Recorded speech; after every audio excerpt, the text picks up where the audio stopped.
दोस्तों welcome back to my new blog. कैसे हैं आप सब लोग? होप आप सब लोग फाइन होंगे, स्वस्थ होंगे और मस्त होंगे। और मैं भी बिल्कुल मस्त हूँ। मौसम की बात की जाए तो दोस्तों आज मौसम बिल्कुल क्लियर है और आसमान में हल्के से बादल लगे हुए हैं, पर वो भी बहुत खूबसूरत दिखाई दे रहे हैं। और हमारे पहाड़ तो हैं ही खूबसूरत दोस्तों। अब मैं आ चुकी हूँ नाश्ता बनाने के लिए किचन में, और मम्मी जी लगे हुए हैं चाय बनाने पे। तो मैं बनाती हूँ फटाफट से रोटी।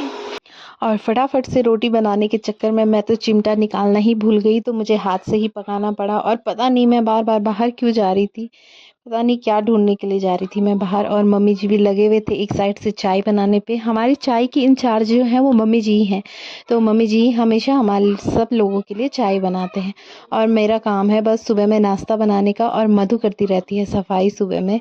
तो मैं हाथ ही से पका रही हूँ, कभी कभी मेरा हाथ भी जल रहा है बीच में। और मुझसे चाय गिरने वाली थी दोस्तों, इसलिए मैंने उस चाय के बर्तन का मुंह थोड़ी सी इधर की साइड को कर लिया था। और फटाफट से मैं गोली भी बना रही थी, वैसे ही रोटी भी बना रही थी, वैसे ही बाहर भी जा रही थी। पता नहीं क्यों, मुझे ही कुछ समझ नहीं आ रहा। बजा बजा घंटी बजा। बस बस पीछे बजाओ, पीछे बजाओ। और मधु भी लगी हुई है यहाँ पे ईशान को रोटी खिलाने पे। ईशान का मन तो कर नहीं रहा, पर पता नहीं क्यों ये ज़बरदस्ती करती रहती है उसके साथ। छोटे बच्चों का मन जितना करता है बस बच्चों को उतना ही खिलाना चाहिए। बस। हाय कर, हाय कर लो, बाय कर लो, बाय कर लो।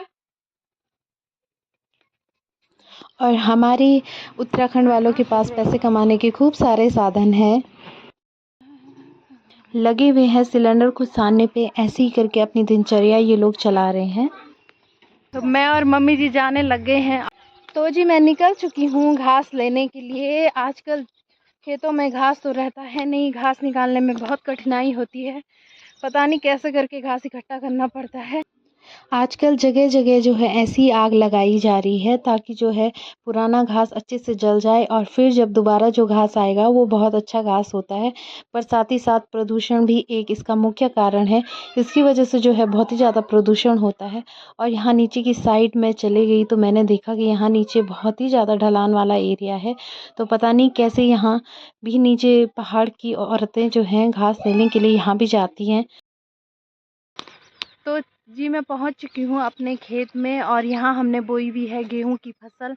और हमने बहुत देर में बोई थी, तो इसलिए हमारे गेहूं अभी तक नहीं हुए हैं। तो यहाँ आप देख सकते हैं मेरे पीछे की छोटे छोटे, देखो कुछ तो हो चुके हैं पर कुछ कुछ गेहूं अभी नहीं हुए हैं, ये बीच बीच में।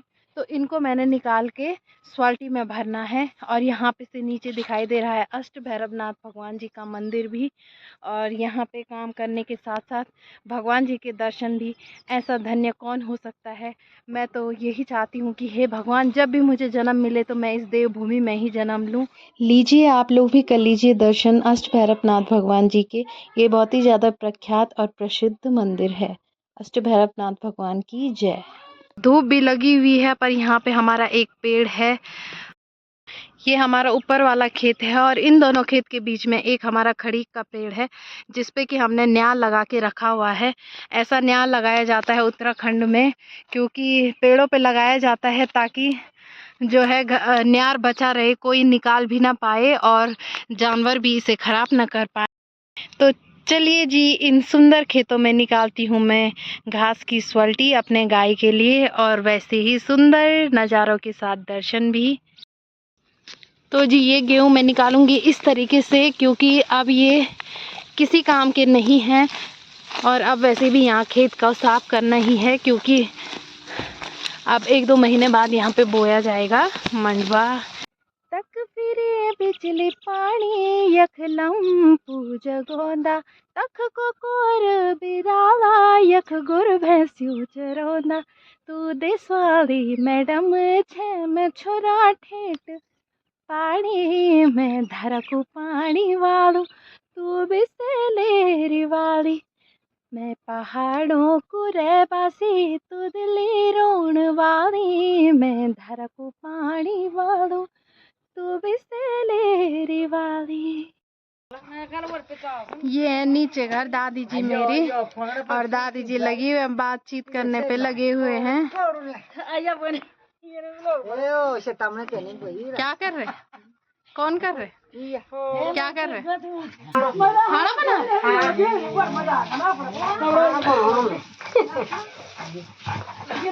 और बन रहा है आग पे खाना। बहुत टेस्टी होगा आज का खाना साजी आपका। ठीक है, मैं भी खा रही हूँ। ठीक है खाना। ठीक है साज।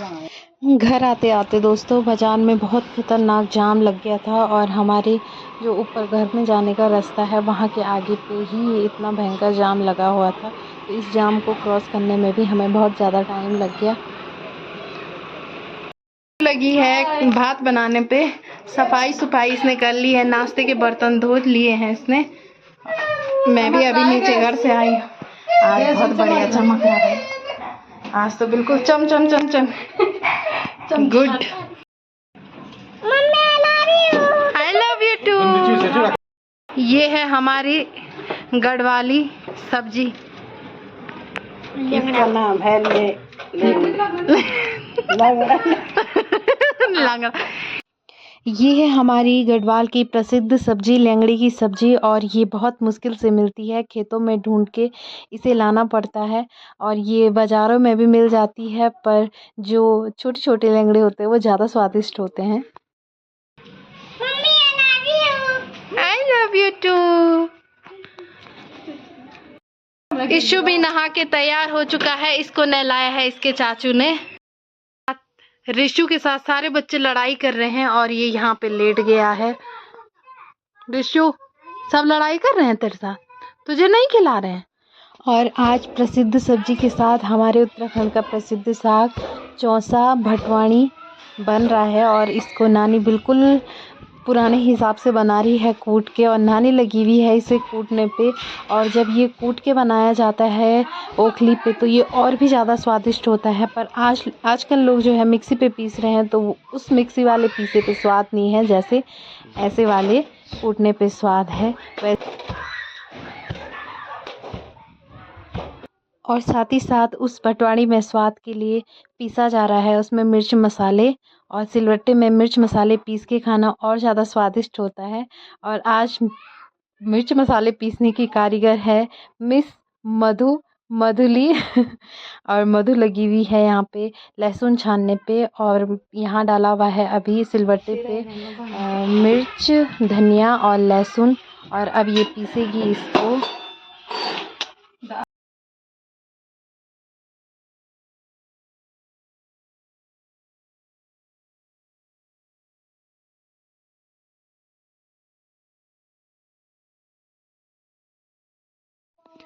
और मधु ने मिर्च मसाले बिल्कुल बारीक पीस लिए हैं, उसी से स्वाद है अगर आप लोग भी बनाना चाहते हैं तो। और यहाँ पे एक साइड से मधु ने कढ़ाई में तेल रखा है और तेल में डाल दिया है प्याज भी फ्राई हो गया है, और एक साइड से उसने डोंगे में बनाया है उन सब का पेस्ट। उस पेस्ट में है नमक मिर्च मसाले और धनिया लहसुन सब कुछ मिक्स है, और भटवाणी भी जो नानी ने कूटा है उस सबको मिला के सीधे प्याज के ऊपर पलट दिया है उसने। और अब बनेगा हमारा स्वादिष्ट भटवाणी। और दूसरी साइड से बन रही है पहाड़ी सब्जी, और ये है लेंगड़े की सब्जी। तो इस सब्जी के लिए उसने सबसे पहले कढ़ाई में थोड़ा सा पानी रखा और उस सब्जी को धो के उस कढ़ाई में अब डाल दिया है, और पानी बिल्कुल थोड़ा सी मात्रा में रखना है, ज़्यादा मात्रा में नहीं। और एक साइड से है चौंसा भी में भी धनिया काट के बारीक नानी ने काट लिया है, और एक साइड से चौंसा उबल रहा है तो एक साइड से लेंगड़े की सब्जी, और इसमें भी नानी ने डाल दिया है धनिया जिससे स्वाद और बढ़ जाए। और अब कढ़ाई में डाला है तेल में डाला है जख्या और भुटी हुई मिर्च, और साथ में उसके ऊपर जो है उबले हुए लेंगड़े की सब्ज़ी जो है वो डाल दी है। और इसमें करछी नहीं चलानी है, बिल्कुल इसी हिसाब से इस लेंगड़े की सब्ज़ी को बनाया जाता है। अगर इसमें एक बार करछी लग जाएगी तो ये सब्ज़ी का टेस्ट ख़राब हो जाएगा। और कुली कारीगर लगा हुआ है सब्ज़ी बनाने पे। और अब मम्मी जी बांटने लग गए हैं सबके लिए खाना, और प्रियंका ने भी निकाल ली है थाली खाना खाने के लिए। तो ये है आज खाने में भात चौंसा और लेंगड़े की।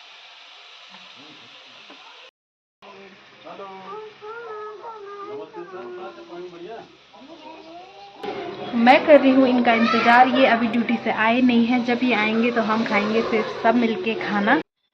तो टाइम हो चुका है 4 और मैं कर रही थी थोड़ा सा आराम और इशू भी मेरे साथ है यहाँ पे। तो अभी ये ड्यूटी से आई नहीं है क्योंकि नीचे हॉस्पिटल में है फेयरवेल पार्टी, तो ये पार्टी एंजॉय करके आएंगे।